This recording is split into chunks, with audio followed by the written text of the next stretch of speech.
Nahuli kam ng isang concerned citizen ang pangmomolestya ng isang lalaki sa isang dalagita sa loob ng nakaparadang jeep. Sadya po namin hindi ipapakita ang ilang masiselang video para sa proteksyon ng batang biktima. Yan ang inaksyonan ng Sumbungan ng Bayan.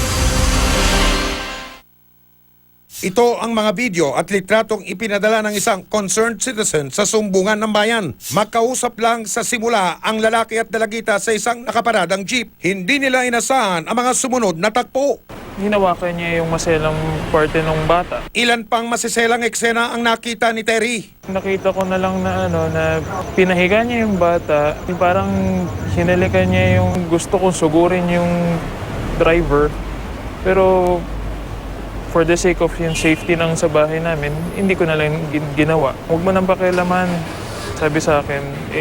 Kaya lang, hindi ko rin matiis kasi bata eh. Hiningi naman ang tulong ng Department of Social Welfare and Development sa ikatatlong distrito ng Maynila. Una naming tinungo ang Barangay 382 para ipagtanong kung sino ang lalaki. Ang mga impormasyong aming hawak, jeep na may banderang nakasulat na Ramar. Ang plaka nito kung saan ito nakaparada sa panulukan ng Bulacan Street at Rizal Avenue. At Mario daw ang pangalan ng driver ayon sa mga unang natanong ni Terry. Baka dito sa kabilang barangay. Kasi ang maraming jeep na nakaparada doon sa parte na yon kay Ramar. Tinungo namin ang katabing Barangay 381. Hinarap kami ng chairman ng barangay na si Elmer Biason. Nagpatawag siya ng kinatabahan mula sa Ramar. Ikaw ang katiwala doon sa ano, di ba? Kailangan i-ano din yun. Sagutin din nila yung mga dapat nila sagutin doon kasi sila nagpa-parking din doon eh. Ipinakita namin sa mekaniko ng Ramar ang mga larawan. Oo, jeep po to.